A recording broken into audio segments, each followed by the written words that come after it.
भागवत जी के 335 अध्याय 12 स्कंद और 18,000 श्लोकों में सचमुच राधा जी का नाम स्पष्ट कहीं आया नहीं है।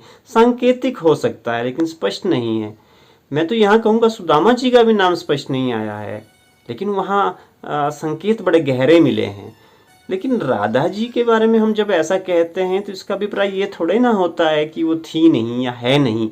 वो वृषभानुनंदिनी के रूप में बरसाना में हुई थी और राधा तत्वों के रूप में आज भी हम सबके ऊपर है भैया। राधा तत्वों से ऊपर कौन सा तत्व है संसार में या ब्रह्मांड में या गौलोक में या अन्य लोकों में। लेकिन विवाद नहीं बनाना चाहिए। यहाँ सिर्फ बात इतनी है कि राधा जी का नाम भागवत जी के 18,000 श्लोकों में नहीं आया और उसका कारण भी है।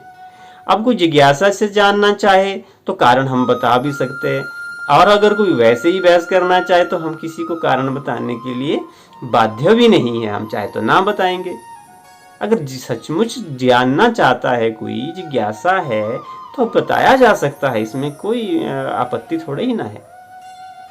और राधा जी के विषय में अगर ठीक ठीक आपको जानना है, देवी भागवत के आप 5-6 तो अध्याय तो मैं आपको बता सकता हूँ जिसमें राधा जी का स्पष्ट वर्णन है। उनके बीज मंत्रों का वर्णन दिया गया है, उनकी साधना कैसे करनी चाहिए ये भी बताया गया है। तो यहाँ प्रश्न सिर्फ भागवत महापुराण का है कि उसमें वर्णन नहीं है और उसका कारण भी है। लेकिन इसका अभिप्राय ये नहीं है कि वो नहीं थी। अरे राधा तत्व से ऊपर कौन सा तत्व है। राधा जी के विषय में जानना है, हम चर्चा करेंगे आने वाले समय में और भी। लेकिन अभी के लिए सिर्फ इतना है कि कम से कम भागवत जी में ऐसा नहीं है।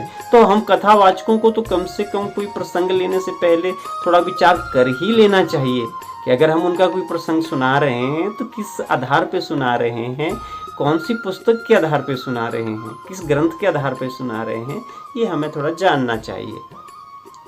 यहाँ प्रश्न सिर्फ प्रश्न खड़े करने के लिए किए जाते हैं, जानने के लिए थोड़े ना किए जाते हैं। तो इस बहस में कोई पढ़ो ही मत, और अगर सचमुच के में कोई जानना चाहो तो हम श्लोक संख्या देंगे, अध्याय देंगे, उसमें पढ़ो राधा जी के बारे में। लेकिन भागवत जी का कोई इफवट हो तो वो श्लोक हमें भी बताओ जहाँ राधा जी का नाम आया हो, जरा हम भी तो जाने कि यार सचमुच वहाँ है। तो इतनी सी बात है। सबका कल्याण हो। जय श्री राधे।